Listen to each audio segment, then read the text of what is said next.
Hari Om. Chapter 1 starts with the description of armies and preparations. Arjuna requested Krishna to place the chariot in the middle of the armies. On seeing the people he had to fight with, he changed his mind, leading to attachment, which is raga.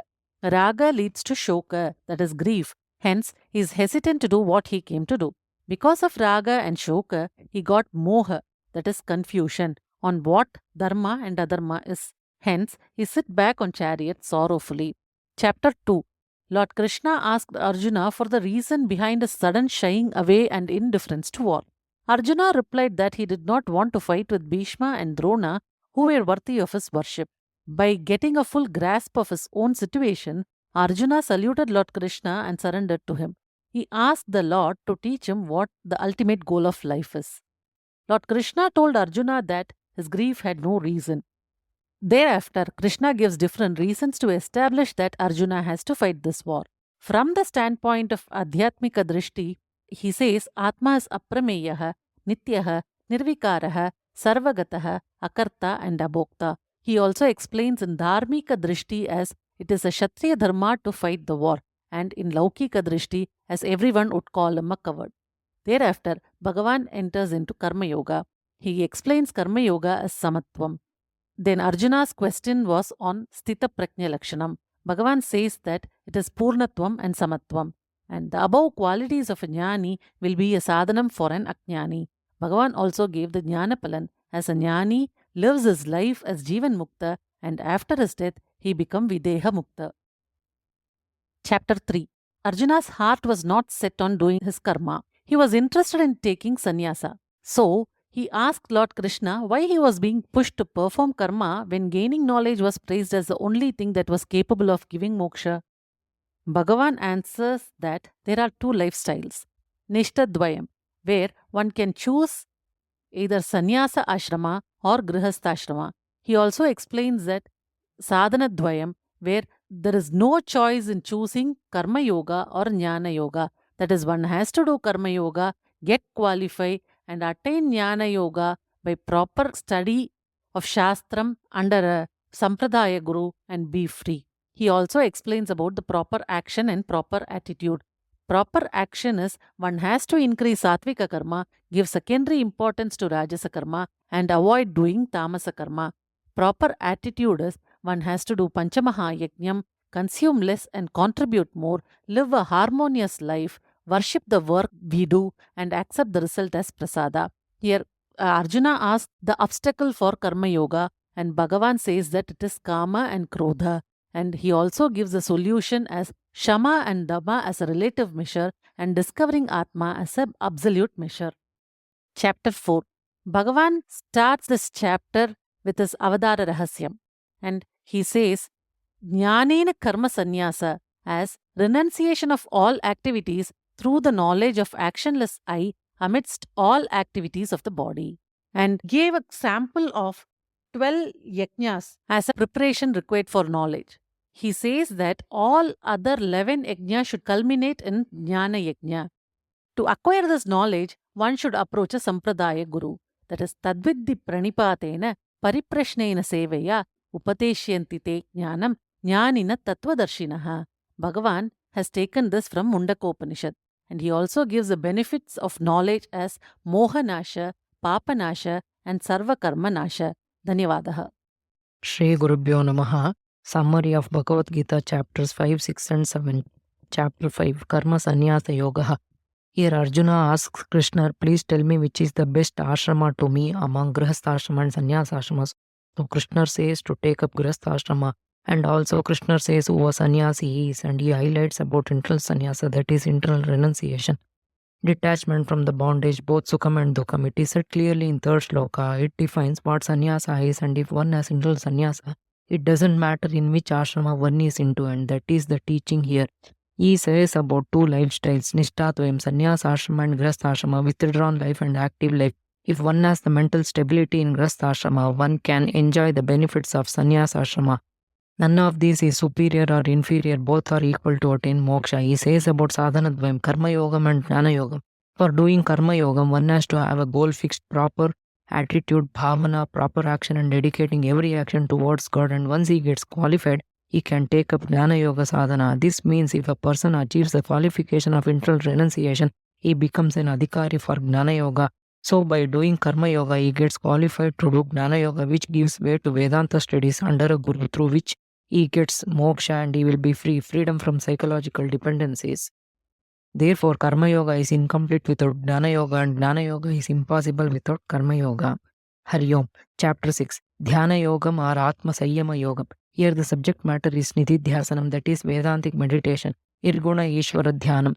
This chapter is divided into 6 topics. Bahiranga Sadhana, general disciplines to be followed throughout the meditation without forgetting. It says about Karma Yoga, one who prioritizes Shastra studies as the first priority is a Karma Yogi.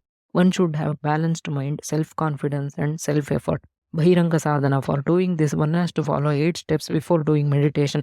Place of meditation, Kala, Asanam, posture of the meditation, Pranasamyam, Indriya Nigraha, Mano Nigraha, Buddhi Nishchayaha. Third topic, Dhyana Swarupam. What is meditation? What is mind dwelling upon during meditation? About which thought? So it has to be channelized properly. To bring focus and to retain that focus, will is required. Dhyana Palan. Benefits of meditation are personality gets transformed and we can come out of Ragadvesham. So we get Shanti, Samadhanam and Jivan Mukti. Dhyana Pratibandha Parihara, it is Vikshepa Pratibandham. Vikshepaha means mind is chanchalam, wavering mind. By sheer practice and reducing the slavery because of Ragadvesham, we can overcome this. So Abhyasa and Vairagya are the solutions. Yoga Brashta. Bhuyaha etate tells about Yoga Brashtan.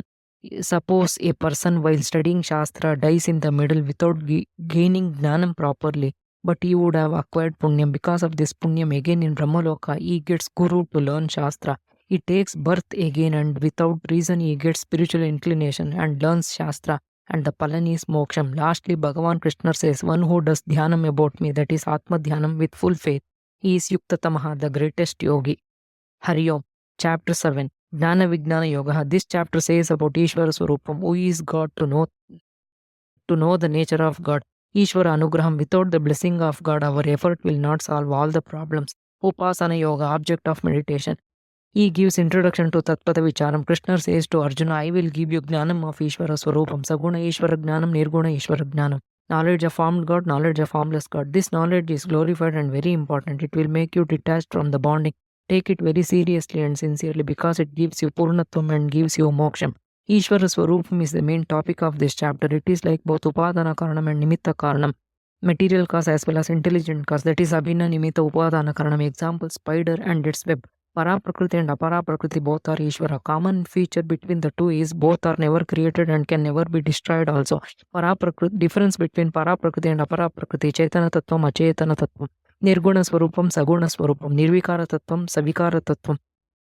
Independent existence, dependent existence. He says about Karanam for Samsara and Pariharam. Karanam can be in the form of disturbance, disease, anxiety, fear and sorrow. So one has to develop dependency in Para-prakriti for fulfillment.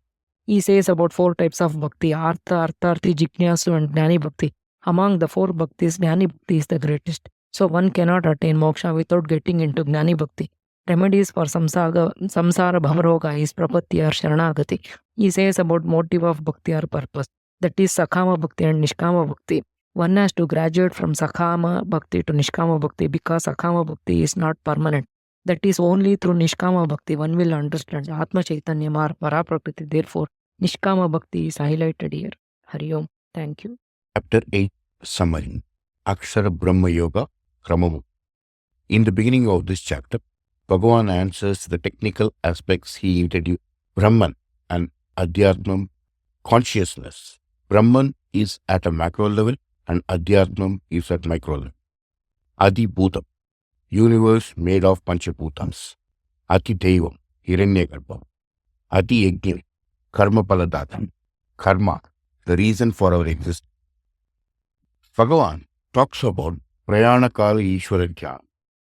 You can remember God at the last minute of your life only if you have filled your heart with good vasanas when the will is strong. Bhagavan talks about 2 goals, God and worldly benefits. Achieving God through Upasana, Nishkama Upasana and Sakama Upasana. Nishkama Upasana is Saguna Brahman Upasana. The other set is Karmi, who does various karmas of puja, going to temples, dharana, dharma, etc. He further talks about the two paths available to the two sets of people defined above. Shukla Marga, for Nishkama Upasanas, reaching Brahma Lokam and attaining Brahma Jnanam from Brahma. Krishna Marga, for the Karmi, based on his Punya Papa, to the higher lokas, where he will be till he exhausts the saga.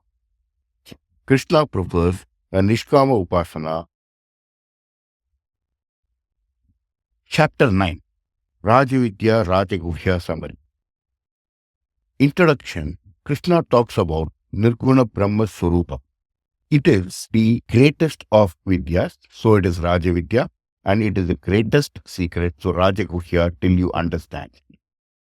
Further, he describes Nirguna Brahma Swarupa as Sarvagata, infinite, Avigyata, Indriya Gocharam, Asanga, cannot be contaminated by anything, Mithya Jagat Adhishtanam, supporter of the unreal world, Shishti Shriti Laya Karanam, responsible for creation, maintenance and destruction, Akarta, not the doer, Abhokta, not the receiver.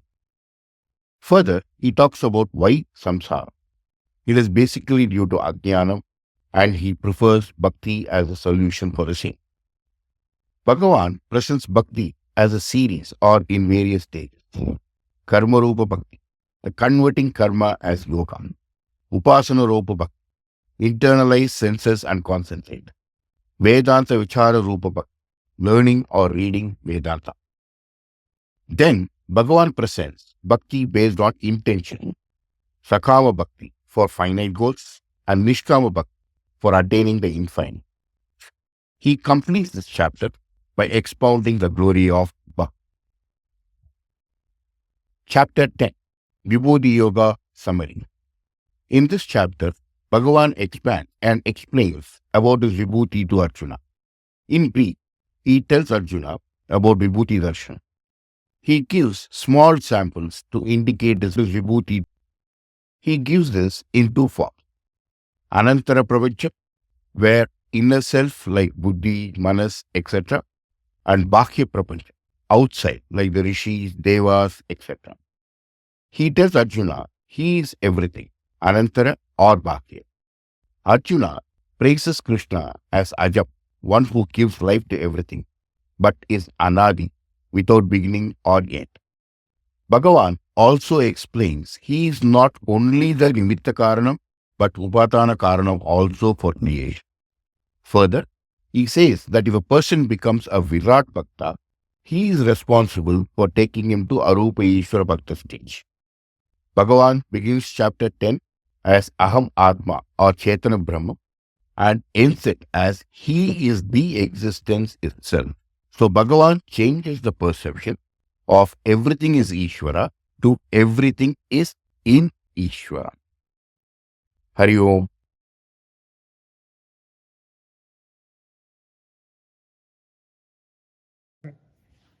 Hari Om, Sri Gurubhyo Namaha.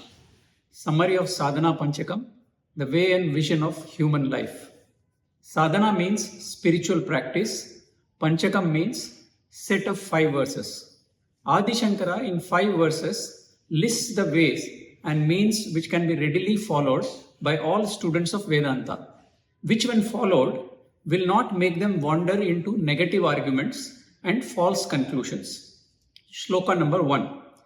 वेदो नित्यमदीयतां तदुदितं कर्मस्वनुष्ठीयतां तेनेशस्य विधीयतामपचिति काम्ये मतिस्त्यज्यतां पापोदपरिधूयतां भवसुखे दोषो अनुसन्धीयताम् आत्मे च व्यवसीयतां निजगृह तूर्णं विनिर्गम्यताम्. Study Vedas regularly and put into practice their teachings. Dedicate all karmas as offering to God and give up the thought of desires. Wash away the cascading fruits of bad karma and examine the defects of worldly excitement. Hold on to the awareness of Atman. Verse 2. Seek companionship with men of wisdom. Be established in devotion to God. Cultivate virtues like peace, avoid desire-ridden actions, surrender to perfect master and obeisance daily. Worship Om and listen to Upanishads. Verse 3. Constantly reflect upon Mahavakyam Aham Brahma Asmi Tattvamasi. Take refuge in Brahman. Avoid perverse arguments. Renounce pride. Give up the idea of I am the body. Give up arguments with wise men. Verse 4. Through the daily medicine of alms, treat the disease of hunger. Don't hanker for delicious food and be contented. Endure pair of opposites like heat and cold. Avoid wasteful talks. Do not expect kindness from others and do not be harsh to others. Verse 5. Live happily in solitude and focus your mind on God. Recognize that finite world is a projection of self. Realize and see self everywhere. Live absorbed always in I am Brahman. Hari Om Shri Gurubhyo Namaha.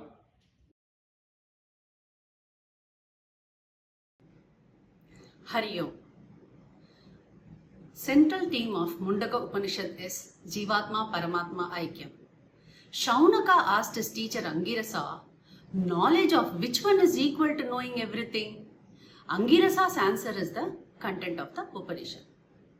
Brahman is revealed as Jagat Karanam through the Karya Karana Prakriya. Upanishad here reveals that Brahman has both the Nimitta and Upadana Karana of this Jagat with three unique examples. Thus, knowing Brahman, the ultimate cause, the Karya Prapancha, that is the Jagat, is as good as known. Knowledge of Brahman is Paravidya and all other knowledges are called Aparavidya by the Upanishad. Mundaka Upanishad here condemns Sakama Karma Upasana, that is the Aparavidya, by calling them fragile boats and that they only lead one to the endless cycle of old age, disease and death. Mundaka also calls such people who are engrossed into Sakama Karma Upasana as unintelligent ones. Here it accolades the one who uses Paravidya for performing Nishkama Karma Upasana as the most intelligent of human beings. Such a persons attain the required qualifications and reaches a guru who is a Kshotriya Brahmanishta for gaining Paravidya. The indispensability of Guru Shastra and systematic teaching along with the qualifications required are beautifully revealed by the Upanishad. Upanishad calls Aparavidya that doesn't lead one to Paravidya as Avidya. Who is an ideal student? The ideal student has Prashanta Chittaya, a calm mind, and Samanvitaya, sense controls. He also has Shama, that is mental discipline, Dhamma, disciplining of sensual pleasures and sense organs, and mastery over discrimination, dispassion, discipline and desires. Who is an ideal teacher? Here again, ideal teacher is one who comes from Guru Shastra Parampara. That is, he must have studied Shastra regularly and systematically under a qualified Guru. He or she should be committed to Brahmanyanam firmly. Upanishad also gives the Lakshanam of Brahman, and here it explains the evolution of this universe, that is Shrishti Prakarana. Through Adhyaropa Apavada Prakriya, Mundaka Upanishad here negates the Karya Prapancha and the Karanatvam of Brahman. Srishti Prakaranam was narrated by Upanishad not with an intention to prove that the Srishti was born out of Brahman, but to reveal that all that here is only Brahman. Negating the Karya Prapancha and the Karanatvam of Brahman through the Adhyaropa Apavada Prakriya, the Upanishad says that Brahman, which is existence, Sadrupam Brahma, can be recognized in only one way, as consciousness, that is Chitrupa Atma. In the central teaching being the revelation of Mahavakya, the Upanishad, while describing Jivatma, it indiscriminately uses the description of Paramatma and thereby reveals the oneness of both. Having revealed the oneness of Jivatma and Paramatma and its importance, this is the knowledge that needs to be known. Mundaka Upanishad gives a very famous example of archery where the bow is compared to the Upanishad teaching and the arrow to Jivatma. And the target here is Paramatma. Through the archery example, the Upanishad also conveys some sadhanas and qualifications a student is required to possess. A mind endowed with values, intellect sharpened through practice of meditation, commitment to goal, that is moksha, which is attained only through Shastra Vichara, shedding extrovertedness and remaining focused or undistracted until the goal is reached. It is in Brahman that the entire creation is based or interwoven. It also reveals that there is no other world other than Brahman. O student, know that this non-dual Brahman is none other than you, the Jivatma. Brahman, the existence, is the Sakshi Chaitanyam, the consciousness obtained not only in one's mind but in every Shariram. Mundakopanishad finally reveals that the nature of consciousness as Ananda Rupam.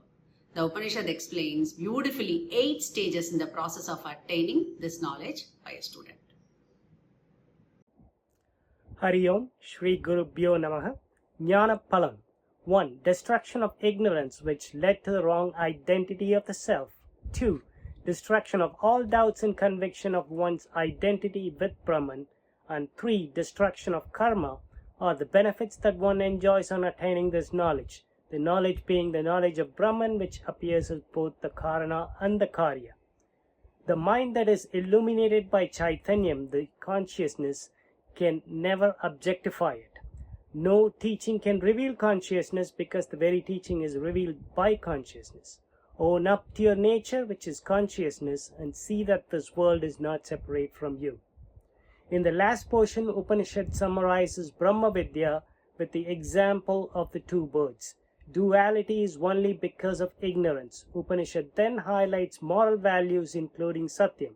It states Satyameva Jayate and gives qualification required including Tivira Mumukshutva and Jnana Palam, namely Jivan Mukti, attaining Mukti, inner freedom while the Jnani is still living. Though he goes through all worldly transactions, he is always aware of the Sakshi Chaitanyam, the witness principle. Hence, he is not affected by whatever happens around him. Videha Mukti. When he dies after his prarabdha karma is complete, he will merge with Brahman, just like the small space that appears to be inside a mud pot merges with the total space when the pot gets destroyed. He is free from rebirth. All the constituents of the individual, except Nama, will merge with the total. This is why Mahan's Namas continue to exist, like Adi Shankara, for example. Upanishad finally gives the river example to explain Jivatma Paramatma Aikyam, and then adds the knower of the Brahman becomes the Brahman himself. Upanishad concludes by offering salutations to the Guru Parampara. Hari Om. Shankar பகவத்தாரால் பாதஸ்மரணத்தில் நாம் எல்லா விதத்திலும் ஆசீர்வதிக்கப்பட்டு நம் குரு ஆச்சாரியர் மூலம் சாதன சதுஷ்டம் சிரவணம் மனனம் மூலம் அகம் பிரம்மாஸ்மி என்ற ஆத்ம தத்துவத்தை அடைந்து நிர்வித்தியாசனத்துக்கு தயாராகி நமக்காக கொடுத்துள்ளார். வேதத்தில் 2 விஷயம் ஞாபகம் வைத்துக் கொள்ள வேண்டும்.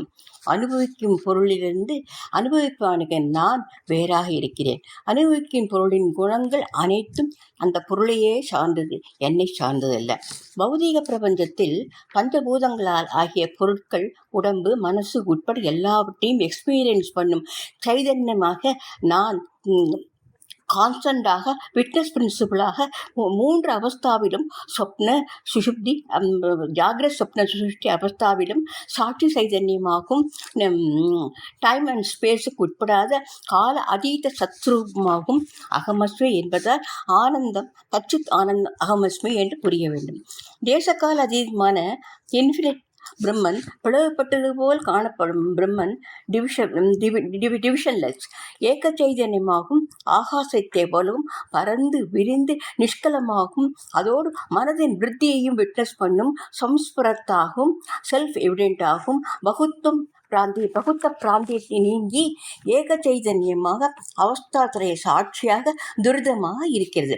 சன்னியாசிகளின் கோலை மோட்சத்தை அடைய பரமஹம்ச கதியாகவும் விளங்குகிறது. சூரியனை போல் ஸ்வயம் பிரகாச ஒளியை கொண்ட ஆத்மா அறியாமை என்னும் இருட்டையும் ராகத்வேஷத்தையும் நீக்கி பூர்ணஸ்வரூபமாக இருக்கும் ஆத்மா பரிணாமத்துக்கு உட்பட்ட வியக்த பிரபஞ்சமான க்ஷரபுருஷத்தையும் அவ்வியக்தமான அக்ஷர புருஷத்தையும் சாட்சியாக பார்க்கும் பரிணாமத்துக்கு உட்படாத கான்ஸ்டன்ட் சைதன்தான் உத்தம புருஷனாக வியக்தாவக்தி பிரபஞ்ச விலட்சண சைதன்யம் சனாதனமாக நித்தியமாக இருக்கிறது. எந்த பிரம்மம் நம்ம சரீர அனுபவத்திற்கு வயதுக்கு பருவம் ஆசிரமத்துக்கு மாறிக்கொண்டே இருந்தாலும் எப்பொழுதும் ஐஎம் என்பது மாறாமல் இருந்து கொண்டே எவர் எக்ஸ்பீரியன்ஸாக இருக்கிறதோ, ஆப்ஜெக்ட் மாறினாலும் சப்ஜெக்ட் ஆகிய நான் மாறாமல் இந்திரியங்களையும் இயக்கிக் கொண்டு கண் கால் முதலில் இயங்குவது இதற்கு முக்கிய சாட்சியாக இருக்கிறது. காரணமாகிய ஏக வஸ்து ஆத்மாவின் மீது காரியமாகிய நாமரூபத்துடன் கூடிய இந்த பிரபஞ்சத்தை ஐமேல் ஏற்றி வைத்துக் கொண்டு இருட்டில் கயிற்றை பாம்பாக பார்ப்பது போல் ஆத்மாவை தவறாக புரிந்து கொண்டதை சாஸ்திரம் நேத்தி முறையில் ஆப்ஜெக்ட் எல்லாவற்றையும் நீக்கி ஏற்படும் எம்டினஸை விட்னஸ் பண்ணும் பிரின்சிபலாக இருப்பதே நீதான் என்று அறிவுறுத்துகிறது. சங்கரி இந்த ஸ்லோகம் வேதத்தின் ரகசியமான என்னும் ரூபத்தில் பராவித்யானது ஜெகத்துக்கு ஆபரணமாக விளங்கிறது. இதை பாராயணம் பண்ணினாலேயே பருத்தியை கண்ட பனி போல பாவம் அகன்று புண்ணியமானது நமது குருவை போல் உத்தம உருவை அடைந்து ஞானத்தை அடையலாம். ஹரி ஓம், நமஸ்காரம்.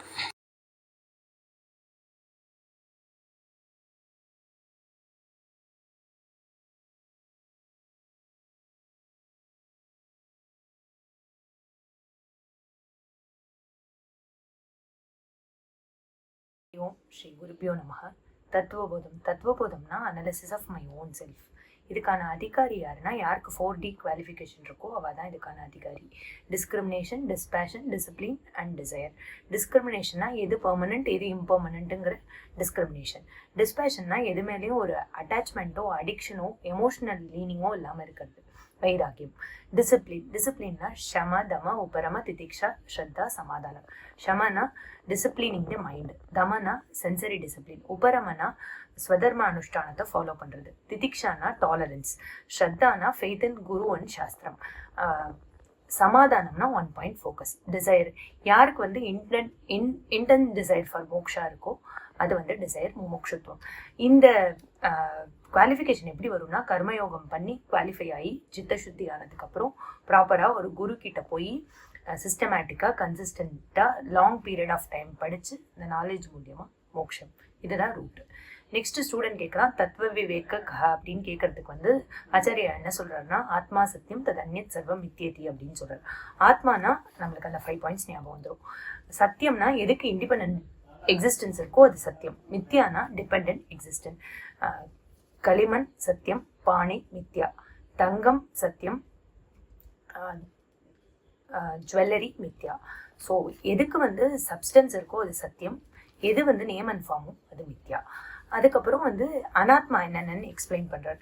ஃபர்ஸ்ட் ஸ்தூல சரீரம், கிராஸ் பாடி, நம்மளுக்கு கண்ணுக்கு தெரியிற பாடி. சூக்ஷ்ம சரீரம், செட்டில் பாடி, அண்ட் அதோட பார்ட்ஸ் 19 பார்ட்ஸ் அதை சொல்றாரு. அதுக்கப்புறம் காரண சரீரம், இது ரெண்டுக்கான பீஜ ரூபம், ஸ்தூல அண்ட் சூக்ஷ்ம சரீரத்துக்கான பீஜ ரூபம் அது சொல்றாரு. அதுக்கப்புறம் அவஸ்தா திரயம் சொல்றாரு. ஜாகிரத அவஸ்தா, ஸ்வப்ன அவஸ்தா, சுஷுப்தி அவஸ்தா. ஜாகிரத அவஸ்தானா நம்ம வேக்கிங் ஸ்டேட்ல என்னென்ன எக்ஸ்பீரியன்ஸ் பண்றோமோ அது ஜாகிரத அவஸ்தா. ஸ்வப்ன அவஸ்தால ஆல்ரெடி என்ன ஜாகிரத அவஸ்தால நம்மளுக்கு ரெக்கார்ட் ஆயிருக்கோ அது பிளே ஆகுது ஸ்வப்ன அவஸ்தா.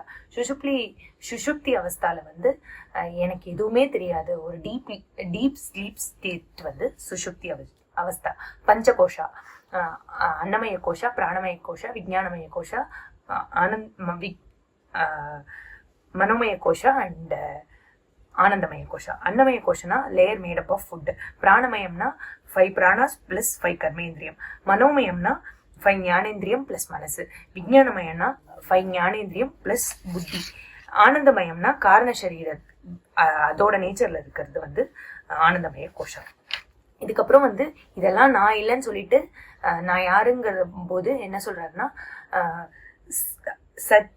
சச்சித் ஆனந்த ஸ்வரூபம் அப்படிங்கிறத சொல்றாரு. சித்துனா அந்த 5 பாயிண்ட் நம்மளுக்கு ஞாபகம் வந்துடும். சத்துனா எது வந்து 3 காலத்திலயும் இருக்கோ அது வந்து சத்து. ஆனந்தம்னா சுகஸ்வரூபம். அடுத்தது இதுக்கப்புறம் வந்து சமஷ்டி விசாரம் சொல்லும் போது ஃபர்ஸ்ட் சூக்ஷ்ம பஞ்சபூத சிருஷ்டி வந்தது, அப்புறம் சூக்ஷ்ம பௌத்திக சிருஷ்டி வந்தது, அப்புறம் ஸ்தூல பஞ்சபூத சிருஷ்டி வந்தது, அதுக்கப்புறம் ஸ்தூல பௌத்திக சிருஷ்டி வந்தது. அதுதான் இந்த சரீரம் அப்படிங்கறது எக்ஸ்பிளைன் பண்றார். அந்த பஞ்சீகரணம் ப்ராசஸ் ஃபுல்லா எக்ஸ்பிளைன் பண்றார். அதுக்கப்புறம் ஜீவ பிரம்ம ஐக்கியத்தை சொல்லும் போது 6 மிரர் இருக்கு. Gross body, subtle body, causal body, gross universe, subtle universe, causal universe. இந்த 5 மிரர்லயும் ரிஃப்ளெக்ட் ஆகிற கான்சியஸ்னஸ் ஒண்ணுதான்.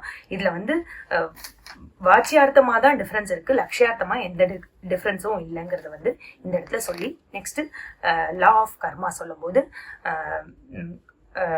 அதிர்ஷ்ட அண்ட் திருஷ்ட பலன் 2 லா ஆஃப் கர்மா வந்து சொல்றார். அதுல வந்து திருஷ்ட பலன்னா நம்ம மெட்டீரியலிஸ்டிக்கா நம்ம என்னென்ன அனுபவிச்சுட்டு இருக்கோமோ அது வந்து திருஷ்டமா தெரியறது வந்து திருஷ்ட பலன். அதிர்ஷ்ட பலம் வந்து புண்ணியம் அண்ட் பாபம். அதுல வந்து சஞ்சித, பிராரப்த, ஆகாமின்னு 3 இருக்கு. சஞ்சிதம்னா டோட்டல், பிராரப்தம்னா இந்த life and situations and people அதை டிசைட் பண்றது பிராரப்தம். ஆகாமி வந்து நம்ம பண்ற டெபிட் அண்ட் கிரெடிட். அது வந்து இது ஞானி அண்ட் அஜ்ஞானி ஸ்டாண்ட் பாயிண்ட் ஆஃப் வியூல இருந்து சொல்றாரு. ஆகாமி வந்து ஞானி ஸ்டாண்ட் பாயிண்ட் ஆஃப் வியூல ஆகாமி கிடையாது, ஏன்னா அவனுக்கு டூயர்ஷிப்பே கிடையாது, அதனால ஆகாமி கிடையாது. அதுக்கப்புறம் சஞ்சிதம் வந்து ஞானத்தினால எரிக்கப்படுறது. பிராரப்தம் வந்து இந்த பாடி இருக்கிற வரலையும் கண்டிப்பா கண்டினியூ ஆகும். அதே மாதிரி ஒரு அஜ்ஞானி பாயிண்ட் ஆஃப் வியூல இருந்து ஆகாமி கர்மா டெலிபரேட்டா பண்ற ஆகாமி கர்மா டேக்கன் இன்டு அக்கௌண்ட். சஞ்சிதம் வந்து ஆப்வியஸா வந்து இருக்கும் பாஸ்ட் கர்மா, அண்ட் பிராரப்தம் சேம் அஸ் தட் ஆஃப் ஞானி.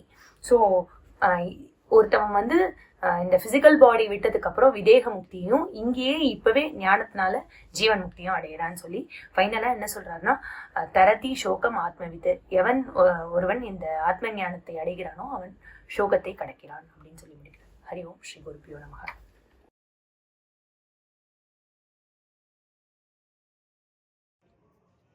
ஹரிஹி ஓம் ஸ்ரீ குருபியோ நமக. கேனோபனிஷத்.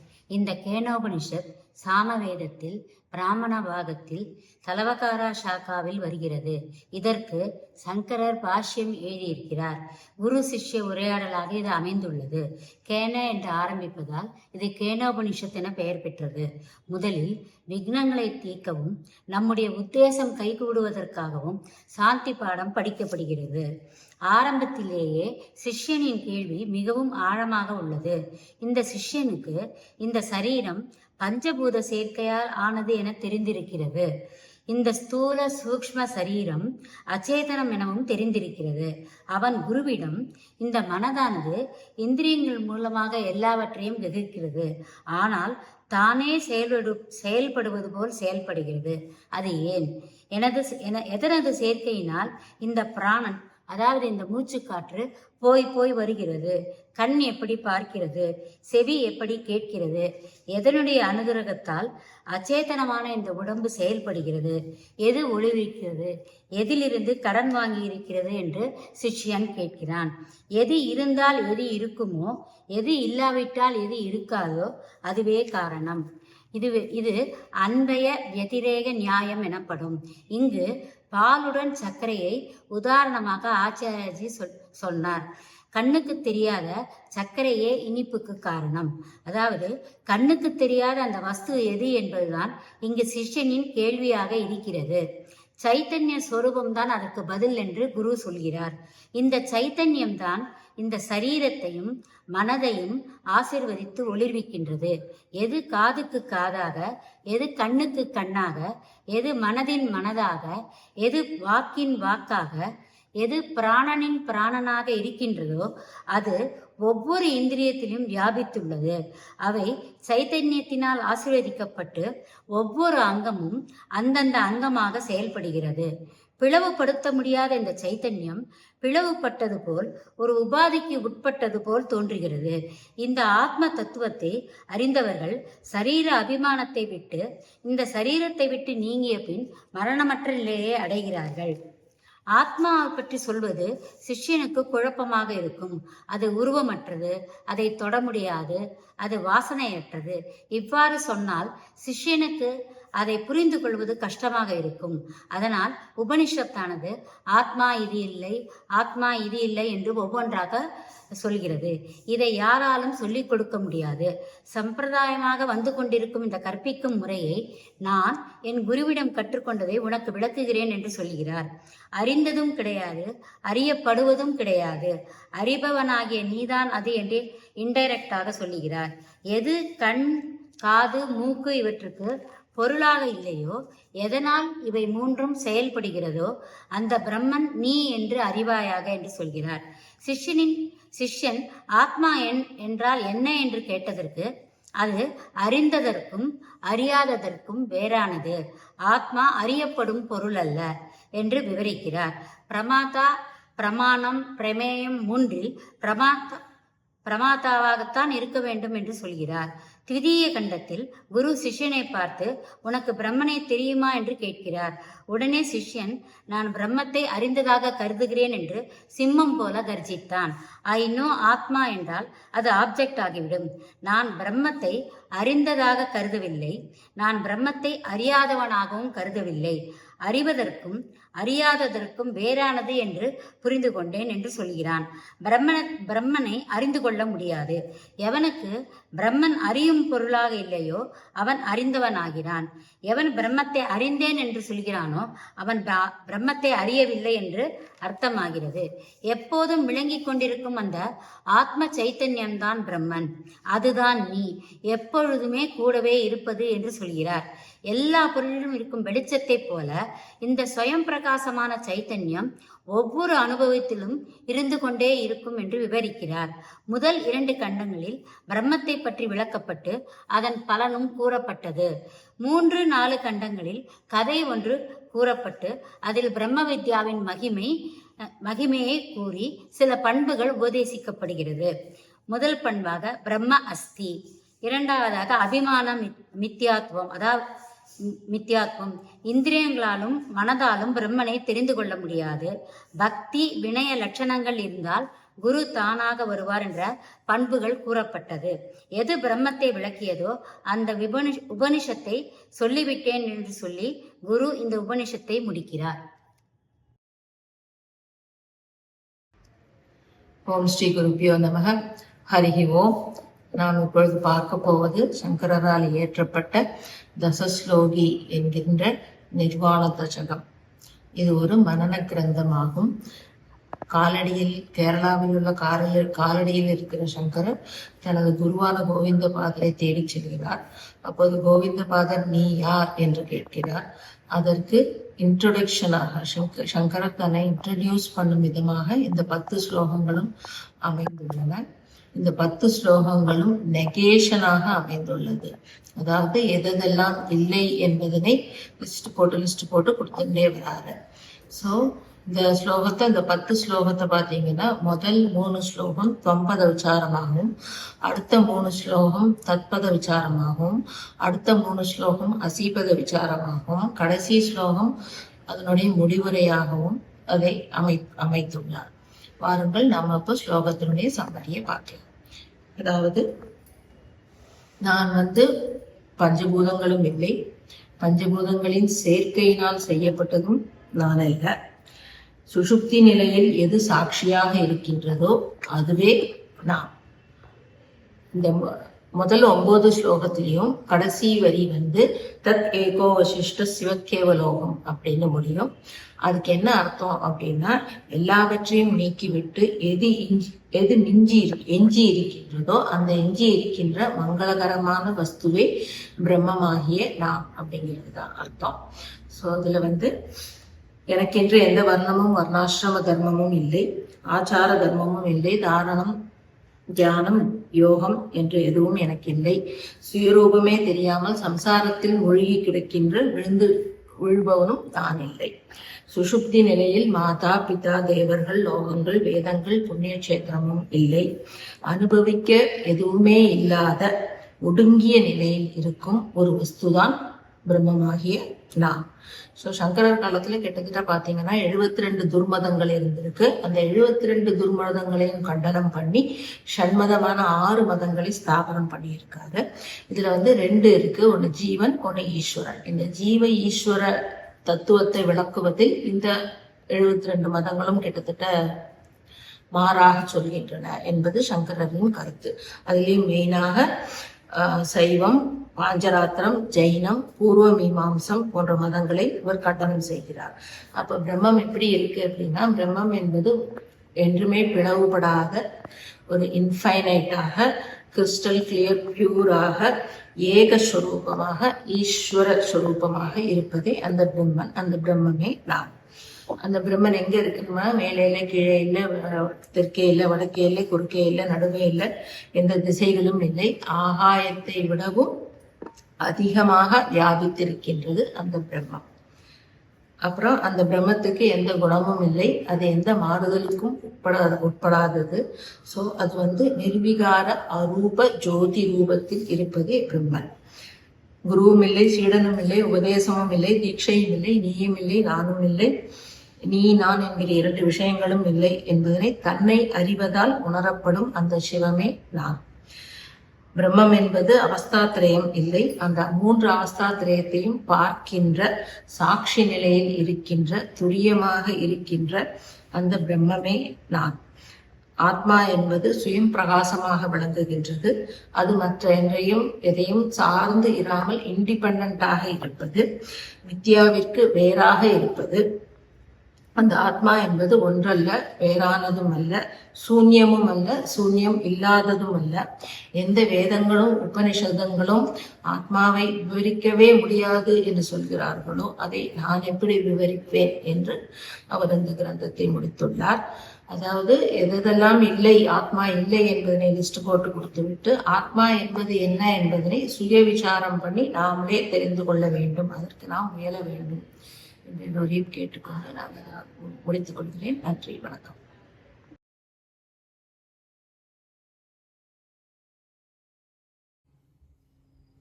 ஸ்ரீ குருபியோ நமக. ஹரி ஓம். Value of values. பண்பறிவித்தல். நற்பண்புகள் நிறைந்த மனது ஞானத்தை அடைய தகுதி உள்ளது ஆகிறது. கீதையில் 13வது அத்தியாயத்தில் பகவான் ஸ்ரீ கிருஷ்ணர் 20 நற்பண்புகளை பற்றி கூறுகிறார். இவை ஞான யோகிதையை குறிக்கிறது, ஆத்ம ஞானத்திற்கு தயார்படுத்துகிறது. முதல் பண்பாக அமானித்துவத்தை எடுத்துக் கொள்கிறார். அமானித்துவம் இது மானக என்ற வார்த்தையில் இருந்து வருகிறது. அகம்பாவம் அற்ற தன்மை. அமானித்துவத்தை தெரிந்து கொள்ள முதலில் மானித்துவத்தை தெரிந்து கொள்ள வேண்டும்.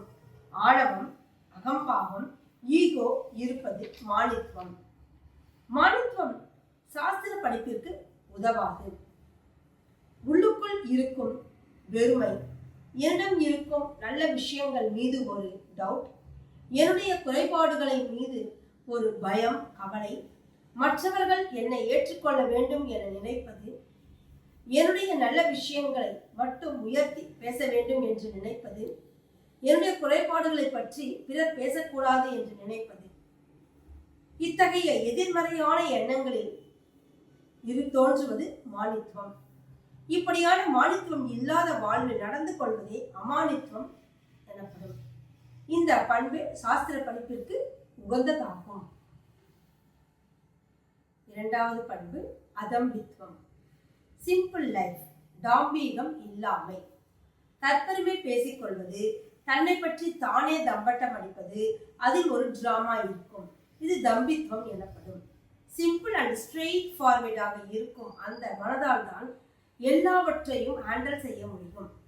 அமானித்துவம், அதம்பித்துவம் இல்லாமல் மானித்துவம், தம்பித்துவம் கூடி இருந்தால் எத்தனை சாஸ்திரம், வேதங்கள் இருந்தாலும், நல்ல ஆச்சாரியர்கள் இருந்தாலும் இந்த அறிவை கிரகிக்க முடியாது. இது வெளியில் இருப்பதை பற்றிய அறிவு இல்லை, என்னை பற்றிய அறிவு. மனது ஃப்ரீயாக இருக்கணும், டிரான்சாக்ஷனில் உண்மையாக இருக்க வேண்டும். 3. அகிம்சை. இம்சை செய்யாமல் இருப்பது அகிம்சை. அகிம்சையை பதஞ்சலி மகரிஷி மகாவிரதம் என்கின்றார். பிறரை ஹர்ட் செய்வது மகா பாபம். இது 3 காரணங்களால் நடக்கின்றது. 1. அறியாமை. அறியாமையால் இம்சை என்று தெரியாமல் செய்வது. 2. உணர்வின்மை. இம்சையை செய்கின்றோம் என்று தெரிந்து செய்வது. கோபம். இம்சை காரணமாக கோபம் ஏற்பட்டால் அது பாவம் ஆகிவிடும். அகிம்சையை 3 காரணங்கள். 1. காயிக சரீர ரீதியாக. 2. வாச்சிக்க வார்த்தை அளவில். 3. மனதளவில் என்று இந்த 3 நிலைகளில் கடைபிடிக்க வேண்டும். இதை கடைபிடிக்க கொஞ்ச காலம் பொறுமை வேண்டும். தர்மத்தை கடைபிடிப்பதற்கு செய்யப்படும் இம்சை அல்ல என்று மகாபாரதம் சொல்கிறது. 4வது பண்பாக சாந்திகி சகிப்புத்தன்மை, பொறுமை, மன்னிக்கும் சுபாவம், மற்றவர்களை அரவணைத்துக் கொண்டு போவது. மற்றவர்கள் எப்படி இருந்தாலும் அவர்களை அரவணைத்துக் கொண்டு போவதால் சம்சாரம் வராது, துக்கம் இருக்காது. 5. ஆர்ஜவம். ஆர்ஜவம் என்றால் நேர்மை. சிந்தனை, சொல், செயல் 3ம் ஒரே நேர்கோட்டில் இருப்பது ஆர்ஜவம். வாக்கில் உண்மையை பேசுவது மட்டுமல்ல, தேவைப்படும் இடத்தில் மட்டும்தான் பேச வேண்டும். தேவையில்லாத இடத்தில் பேசினால் மானித்துவம், தம்பித்துவம் எல்லாம் மேலோங்கும்.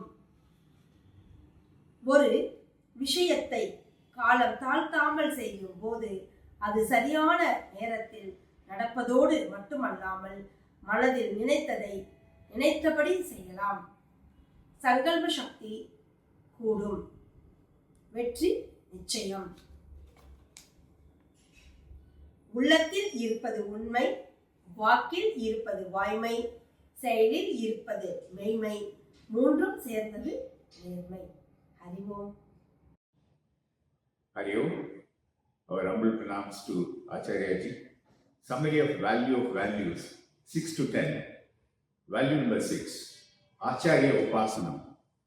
We should respect our Guru on par with God and perform seva to the Guru. Shastra gets validity as Pramana only when it is taught by a Guru who comes from Guru Shastra Parampara. Only a Guru knows how to communicate and make the student understand Shastra. Shastra without Guru is like a cassette without a tape recorder. Both are inseparable. No one can learn Shastra through self-study. Therefore, Shraddha towards Guru Shastra is a must for any seeker to qualify for Brahma Vidya. Value number 7, Saucham. It means cleanliness and orderliness at the level of one's body, mind and intellect, and also within one's house and external environment. Antara Saucham is inner purity and Bahya Saucham is outer purity. One should entertain only pure thoughts and emotions. Sense organs should be directed towards higher ideal rather than towards indiscreet worldly pursuits. Intellect should be free from confusion. 8. Sthairiam. It refers to commitment, willpower and perseverance to Jnana Margam. We should not waver from the lifestyle required for Jnana Margam. We should have willpower to become a Karma Yogi and to overcome all difficulties that may arise in our path to reach Bhagwan, which is our main goal. Value number 9, Atma Vinigraha. Atma, body, mind and intellect should be harmonized as explained in the example of Ratha Kalpana. Goals should be clear in the intellect. Submit life to such a strong intellect. To develop this value, practice Shama, disciplining of thoughts, Dhamma, disciplining of sense and sense organs, single-pointedness of mind and Ashtanga Yoga. Value number 10, Indriya Asteshu Vairagya. Vairagya means avoiding all attachment, raga, and aversion, dvesha, towards sensory objects, beings, and experiences in this world. Raga dvesha increases one's subjectivity, whereas Vairagya, which includes pure love, gives the seeker the necessary objectivity in life. Hariom. ஹரிஓம். Value of வேல்யூஸில் 11th value அனகங்காரக. Self சென்டர்டாக இல்லாமல் இருக்கிறது அனகங்காரக. Self சென்டர்டாக இருக்கிறது அகங்காரன். இது தீவிர தேக அபிமானத்தினால் ஏற்படும். தன்னை பற்றியே திரும்ப திரும்ப பேசின்னு நினச்சின்னு இருக்கிறது அகங்காரன். எனவே அகங்காரம் இல்லாமல் பார்த்துக்கணும். 12th வேல்யூ ஜென்ம மிருத்யு ஜராவியாதி துக்க தோஷ அனுதர்ஷன். பிறப்பு இறப்பு முதுமை நோய் இவை 4ம் சம்சாரம்னு பேரு. இந்த சம்சாரத்துல துக்கம்ங்கிற தோஷம் இருக்கு. சம்சாரத்தில் இருக்கும் தோஷத்தை அனுசிந்தனை பண்ணணும். மோட்சத்தில் நிர்தோஷம் இருக்குன்னு அனுசிந்தனை பண்ணணும். 13th வேல்யூ அசக்திகி, பற்றின்மை, சைக்கலாஜிக்கல் டிபெண்டன்சி இல்லாமல் இருப்பது. உலக விஷயங்கள்ல பற்று வைக்காம பகவானிடம் மட்டுமே பற்று வைக்கணும். World dependency to god dependency, god dependency to self dependency, it gives independence, that is moksha. உலக விஷயங்கள்ல நாம ஓனர்ஷிப் கிடையாது, ட்ரஸ்டியா மட்டுமே இருக்கணும். 14th வேல்யூ அனபிஸ்வங்கக புத்திரதாரா கிரகாதிஷு, ஓவர் அட்டாச்மெண்ட். கணவன் மனைவி, மகன் மகள், பேரன் பேத்தி, வீடு, பெட் அனிமல்ஸ் இவற்றின் மீது ஓவர் அட்டாச்மெண்ட்டை தவிர்க்கணும். இது என்னுடையதுங்கிறது மமக்காரம். உலக உறவுகளில் அவர் என்னுடையவருங்கிறதையும் தாண்டி அவர் இல்லாமல் நம்மால் இருக்க முடியாது, அவரும் நானும் ஒன்று என்கிறது அகங்காரம். அந்த அகங்காரம் மமக்காரம் ரெண்டும் மன அமைதியை கெடுக்கும். எனவே ஓவர் அட்டாச்மெண்ட் இல்லாமல் பார்த்துக்கணும். 15th வேல்யூ இஷ்ட அனிஷ்ட உபபத்திஷு நித்தியம் சமச்சித் தத்துவம். சமத்துவம், பேலன்ஸ்டு மைண்ட். எந்த ஒரு மனமானது ரியாக்ட் செய்வதில்லையோ அது சமச்சித் தத்துவம். இஷ்ட அனிஷ்ட உபபத்திஷு, நமக்கு ஏற்படும் சாதக அல்லது பாதக சூழ்நிலையில we should not lose our balance. Then how to practice this சமச்சித் தத்துவம் அப்படின்னா, ரியாக்ஷன் cannot solve problem அப்படிங்கிறது திரும்ப திரும்ப அனுசிந்தனை பண்ணணும். பகவான்கிட்ட பிரார்த்தனை பண்ணும்போது மாற்ற முடியாத விஷயத்த ஏற்றுக்கொள்ளக்கூடிய தெம்பு மனசுக்கு கொடு அப்படின்னும், மாற்றக்கூடிய விஷயத்த மாற்றுவதற்கான தைரியத்தை கொடு அப்படின்னும், எதை மாற்ற முடியும் எதை மாற்ற முடியாது அப்படின்னு பிரித்து பார்க்கும் அறிவை கொடு அப்படின்னும் பகவான்கிட்ட பிரார்த்தனை பண்ணணும். சமத்துவத்தை இழக்காமல் இருப்பதற்கு தமா என்ற இந்திரிய கட்டுப்பாடு மிக அவசியமாகிறது. 5 இந்திரியங்களும் மனதிற்கு உணவாகிறது. எனவே இந்திரியங்களை கட்டுப்பாட்டில் வைத்துக்கொள்ள வேண்டும். இதை ப்ராக்டிஸ் பண்ணி பண்ணி சமத்துவத்துடன் இருக்கணும். பிரம்ம ஞானத்தை அடைவதற்கான ஞான யோகியதா தான் இந்த வேல்யூவோட முக்கிய பலன். தேங்க்யூ ஆச்சாரியஜி. ஹரி ஸ்ரீ குருப்யோ நமஹ. வேல்யூ நம்பர் 16, அனன்ய அவ்ய விசாரணி பக்தி. மத்தியம பக்தர்களை பற்றி பகவான் இங்கே சொல்றார். யாருக்கெல்லாம் பகவானே குறிக்கோள் அல்லது கோல் அப்படின்னு இருக்கோ அவர்கள் எல்லோரும் மத்தியம பக்தர்கள். இவர்களுக்கு பகவான் தான் டாப் ப்ரியாரிட்டி. பகவான் கிட்டேருந்து கொஞ்சம் கூட டீவியேட் ஆகாம இருப்பது இவர்களுடைய நேச்சர். இந்த எண்ணம் வரணும் அப்படின்னாக்கா முதல்ல கொஞ்சம் எஃபர்ட் போட வேண்டி இருக்கும். எஃபர்ட் போட்டு போட்டு கொஞ்ச நாள்ல மனசு அதுக்கு லயித்து விடும். மை அப்படின்னாக்க என்னிடத்தில் என்று பொருள். என்னிடத்தில் பக்தி செலுத்துன்னு பகவானே சொல்றார். வேல்யூ நம்பர் 17, விவிக்த தேச சேவித்வம். கொஞ்ச காலம் தனிமையில் இருக்கணும். நமது மெட்டீரியலிஸ்டிக் லைஃப்ல நம்ம ரொம்ப பிஸியா இருக்கிறதுனால நம்மளோட லைஃபோட பர்பஸ்ங்கிறது மறந்து போயிடுறதுனால அதை நினைவு பார்க்கறதுக்கு நம்ம கொஞ்ச காலம் தனியா இருக்கணும். தனியா இருக்கும் போதும் நாம் நம்மோட இருக்கணும். தனிமை வேதாந்த விசாரத்திற்கு இட்டு செல்லும். அது நம்மளுடைய வாழ்வின் பர்பஸை நமக்கு புரிய வைக்கும். குரு என்பவர் எப்படி சிஷ்யர்களை இண்டிபெண்டன்ட் ஆக்குறாரோ அது மாதிரி பகவான் பக்தர்களை இண்டிபெண்டன்ட் ஆக்குறார். சோ தனித்தீரு, விழித்தீரு, பசித்தீரு. தனியா எங்கேயாவது போக முடியலன்னா கூட தனியான நேரத்தை நம்ம எடுத்துக்கொள்ளலாம். விவிக்த காலம், இதுவும் நம்மை அறிந்து கொள்வதற்கு நமக்கு உதவி செய்யும். வேல்யூ நம்பர் 17, அரதி ஜன சம்சதிகி. அரத்தினாக்க அவாய்டிங் கம்பெனி ஆஃப் பீப்புள். ப்ராக்டிக்கலா நம்மளால யாரு கூடயும் சம்பந்தம் இல்லாம இருக்க முடியாது. ஸோ வேதாந்தம் என்ன சொல்றதுனாக்க, டோன்ட் கெட் கேரிட் அவே. ஏதோ ஒரு விஷயத்தின் மீது நாட்டம், மோகம், டெல்யூஷன் இது மாதிரி வச்சு அதோட ரொம்ப டிபெண்டா இருக்கக்கூடாது. எப்படி தாமரையிலே தண்ணீரிலேயே இருந்தாலும் தண்ணீரோடு ஒட்டாமல் இருக்கோ அது மாதிரி யார் மீதும் எதன் மீதும் பற்று இல்லாமல் இருக்க வேண்டும். ஆதிசங்கர பகவத் பாதாள் சொல்றார், பகவத் சத்சங்கம் வச்சுக்கிறது ரொம்ப நல்லது.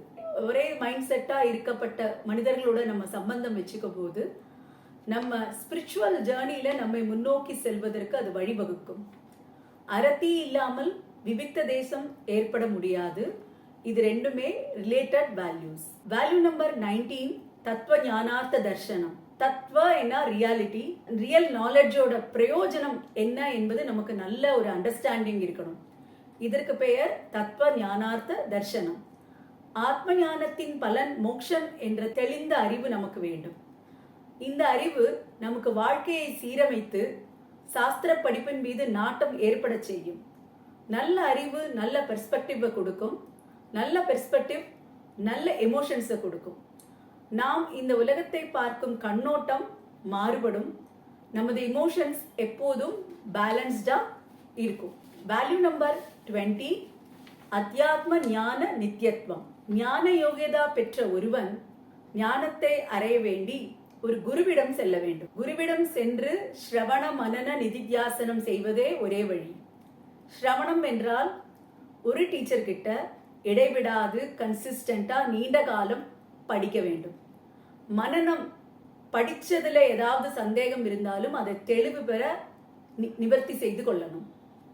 நிதித்தியாசனம், இத்தனை நாளெல்லாம் நமக்கு இருந்த ஒரு தப்பான அறிவுனால அந்த விஷயமே ஹேபிச்சுவலா திருப்பி திருப்பி திருப்பி நம்ம மனசுல வரும்போதெல்லாம் அதை அன்மைண்ட் பண்ணணும். எந்த அறிவு நமக்கு இப்போ கிடைச்சிருக்கிறதோ ஞானமோ அதை வச்சுட்டு இதுதான் நல்லது அப்படின்னு சொல்லி ஒன்னொன்னா அன்மைண்ட் பண்றது நிதித்தியாசனம். இந்த வேல்யூஸ் எல்லாம் இல்லாமல் ஆத்ம ஞானம் வருவது ரொம்ப டிஃபிகல்ட், இம்பாசிபிளும் கூட. ஆனா வேல்யூஸ் இருக்கு, ஆத்ம ஞானம் வரல அப்படின்னாக்க அது incomplete. So values added with Vedanta Vichara are important. Hari Om.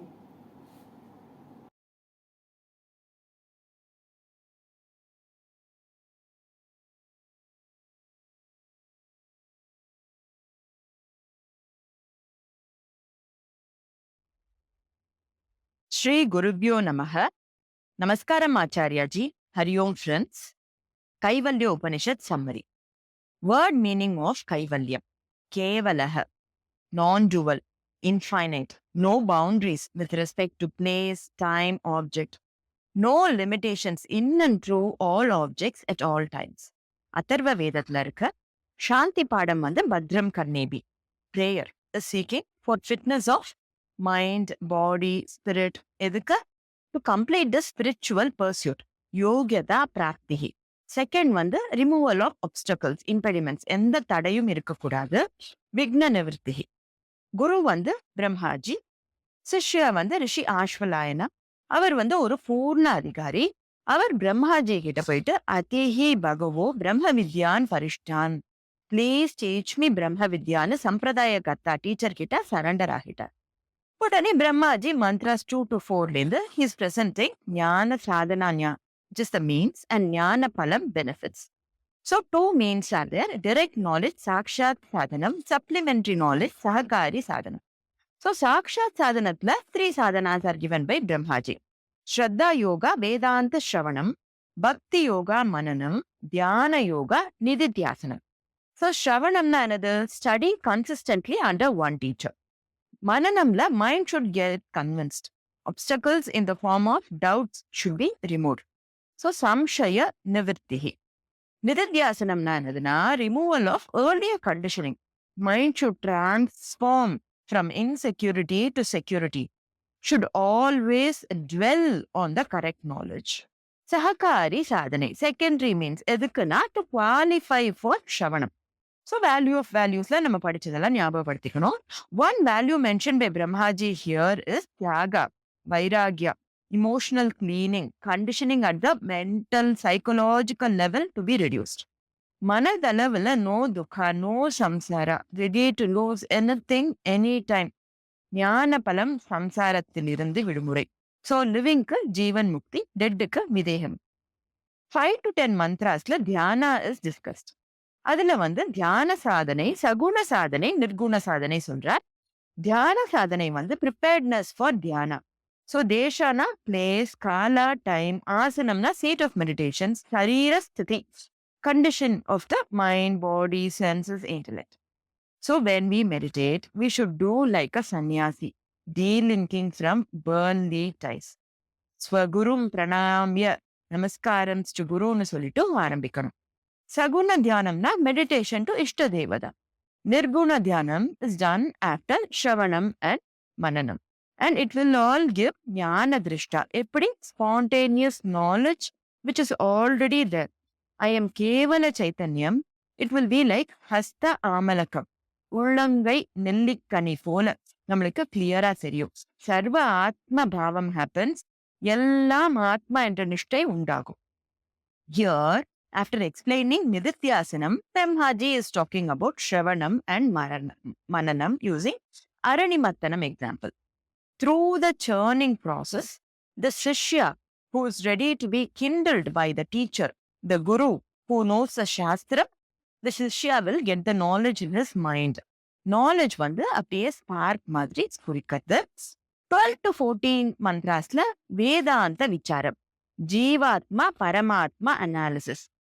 Vedam is due to Upadhi only. So, gunas are not there with the Atma, but with the Upadhi only. Original consciousness is Nirgunam. No attributes are associated. Macro Upadhi Karanam, micro Upadhi Karyam, but essentially both are one. Karanam, Karyam are gunas only. அப்படின்னுட்டு பாகத்யாகா வந்து explain பண்றார். Mantras 16 to 23. மகாவாக்கிய உபதேசம். ஜீவாத்மா பரமாத்மா ஐக்கியம். பரம ஆத்மா, ஜீவ ஆத்மா, ப்ரெஃபிக்ஸ் only due to உபாதி, மேலோட்டமாக வேறுபட்ட தோற்றம். விசாரம் செய்து பார்த்தால் both are the same. இந்த ப்ரிஃபிக்ஸ் ரிமூவ் செய்து பார்த்தால் ஆத்மா மட்டுமே காண்பது விலக்ஷணம். ஸோ இதை வந்து LHS equal to RHS அப்படின்ட்டு ஆச்சாரியாஜி எக்ஸ்பிளைன் பண்ணார். Once we remove the name and the form, there is neither the wave nor the ocean. தண்ணி மாத்திரம்தான் மிஞ்சும். தத் பிரம்ம சைத்தன்யம் அகம் அஸ்மி, ஏக ஆத்மா தான் இருக்கு. ஞான பலன் instantaneous freedom, moksha is the பலன். 24th வந்து கன்க்ளூஷன் ஆஃப் த உபனிஷத், உபசம்ஹாரா. ஸோ ஜீவன் முக்தி. இது if you don't still understand, check your sadhana again and come back. Shri Rudram Parayanam செய்ய வேண்டும். Read and then come back. கைவல்யம் பலமஷ்ணுதே. கைவல்யம் பலமஷ்ணுதே இதி. Thank you. Om Harihi Om Shri Gurubhyo Namaha. Jagadguru Shri Arishankara Bhagavad அருளிய தட்சிணாமூர்த்தி ஸ்தோத்திரம். தட்சிணாமூர்த்தி ஸ்தோத்திரத்தின் முதல் 3 ஸ்லோகங்கள் தத் துவமசி என்னும் மகா வாக்கியத்தின் விளக்கமாக அமைந்துள்ளது. முதல் ஸ்லோகத்தில் தொம் பதத்தின் விளக்கத்தை ஆசிரியர் கூறுகின்றார். கண்ணாடிக்கும் கண்ணாடியின் உள்ளே தெரிகின்ற பிரதிபிம்ப நகரத்தின் பிரதிபிம்பத்திற்கும், அதே போன்று கனவு காண்பவருக்கும் கனவு காண்பவரின் உள்ளே இருக்கின்ற மாயா பிரபஞ்சத்திற்கும் உள்ள ஒற்றுமை வேற்றுமைகளை அதிஷ்டானத்துவம், சத்தியத்துவம், அசங்கத்துவம், அத்வயத்துவம், இந்த 4 விதங்களிலும் தொம்பதமானது விளக்கப்படுகின்றது. எப்படி விழித்துக் கொண்டவன் சொப்ன பிரபஞ்ச ரஹிதம் சுவாத்மானம் சாட்சாத் குருதே என்பதை தெளிவுற விளக்குகின்றார் நம் குரு. அப்படி விளக்குகின்ற ஒவ்வொரு குருவுமே ஸ்ரீ தட்சிணாமூர்த்தியின் சுரூபமே. அப்படிப்பட்ட தட்சிணாமூர்த்தியின் சுரூபமாக விளக்குகின்ற ஆச்சாரிய பெருமக்களுக்கு எனது நமஸ்காரங்கள்.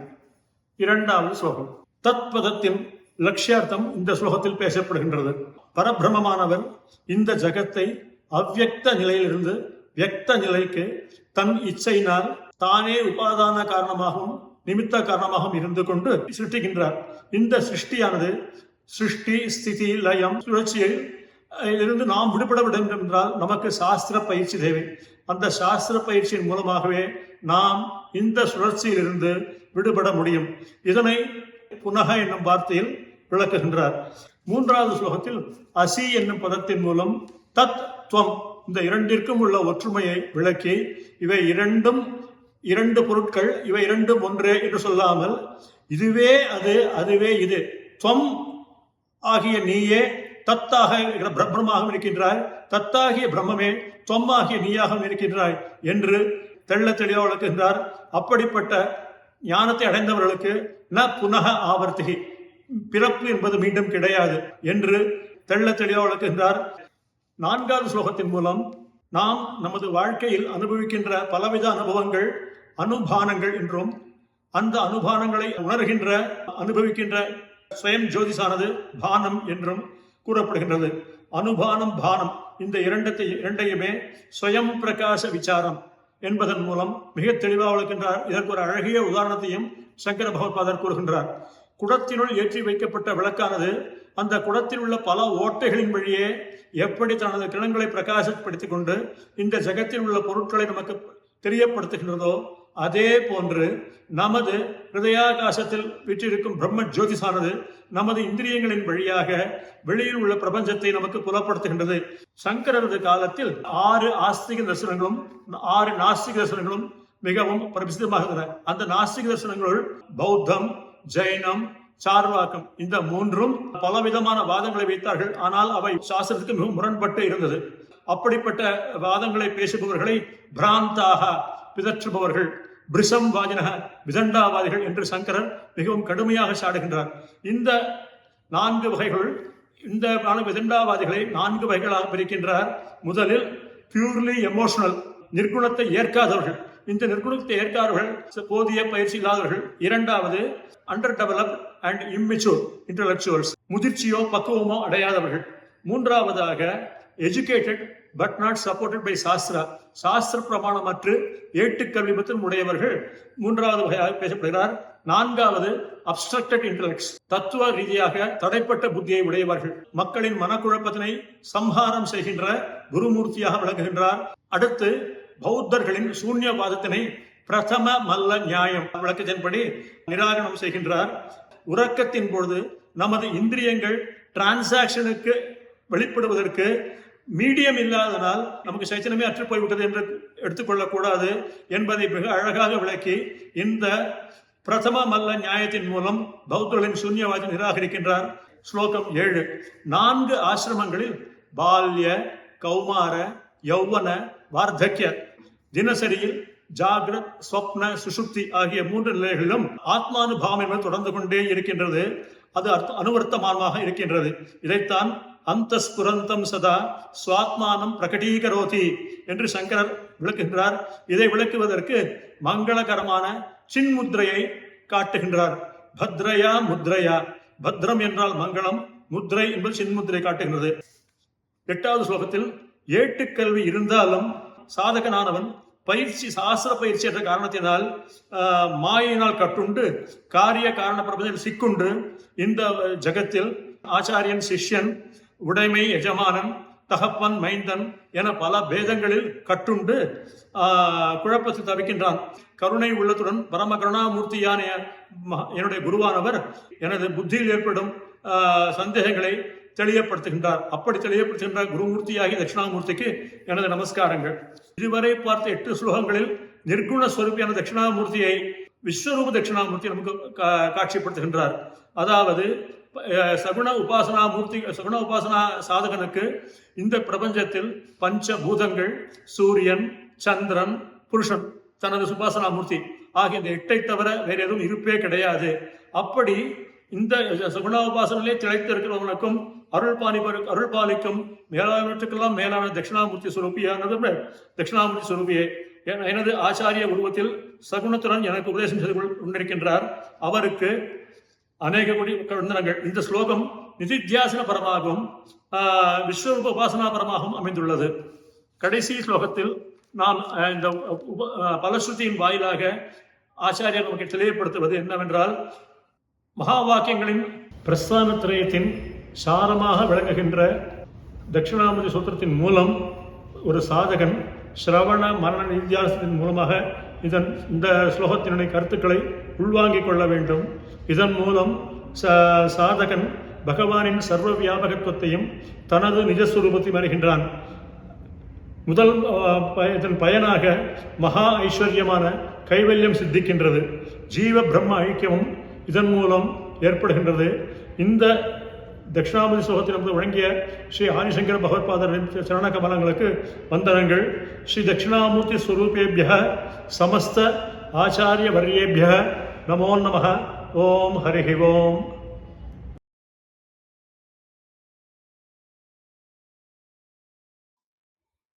ஸ்ரீ குருப்யோ நமः. ஹரி ஓம். தோட்டகாஷ்டகம். ஆதிசங்கரின் 4 பிரதான சீடர்களில் ஒருவர் தோட்டகாச்சாரியார் ஆவார். இவர் ஆதிசங்கரின் பெருமைகளை கூறும் கிரந்தம் தோட்டகாஷ்டகம். இது 8 ஸ்லோகங்களை உள்ளடக்கியது. அதனுடைய சாரத்தை நாம் இப்பொழுது அனுபவிப்போம். நீங்கள் அனைத்து சாஸ்திரங்களையும் உள்ளடக்கிய ஒரு மகாசமுத்திரம், ஒரு நடமாடும் பல்கலைக்கழகம். நீங்கள் மகா வாக்கியமாகிய உபனிஷத்துக்களின் சாரத்தை கற்றுத் தேர்ந்தவர். நீங்கள் உங்களிடம் உள்ள பிரம்ம ஞானத்தை அனைவருக்கும் கற்றுக் கொடுக்கும் பரந்த உள்ளம் கொண்டவர். ஒரு கருணை கடல். உங்களிடம் பிரம்ம ஞானத்தை கற்ற எவருக்கும் வேறு எவரிடமும் எதையும் நாட வேண்டிய அவசியம் ஏற்படாது. உங்களால் மக்கள் அனைவரும் பாதுகாப்பாகவும் ஆனந்தமாகவும் இருக்கிறார்கள். உங்களுக்கு சாஸ்திரங்களை பகுத்தறியக்கூடிய கூர்மையான அறிவுத்திறன் உள்ளது.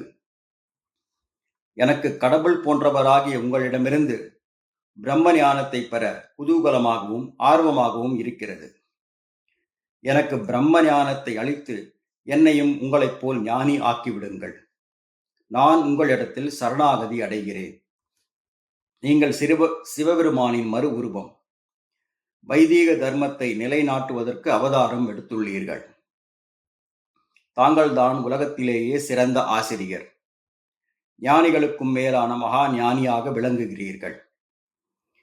இத்தனை நற்குணங்களைக் கொண்ட நீங்கள் என் சரணாகதியை ஏற்றுக்கொள்ளுங்கள். நான் இதுவரை உங்களிடம் எதுவுமே கற்கவில்லை. எனக்கு புகலிடம் அளித்து பிரம்ம ஞானத்தை கற்றுக் கொடுங்கள். இப்படியாக தோட்டகாச்சாரியார் ஆதிசங்கரிடம் விண்ணப்பித்தார். மாணவர்களின் பணிவு அவர்களை எட்டாத உயரத்திற்கு எடுத்துச் செல்லும் என்பதற்கு தோட்டகாச்சாரியார் ஒரு சிறந்த உதாரணம் ஆவார். பவசங்கர தேசிக மே சரணம். ஜெய ஜெய சங்கர, ஹர ஹர சங்கர. ஸ்ரீ குருப்யோ நமः. ஹரி ஓம்.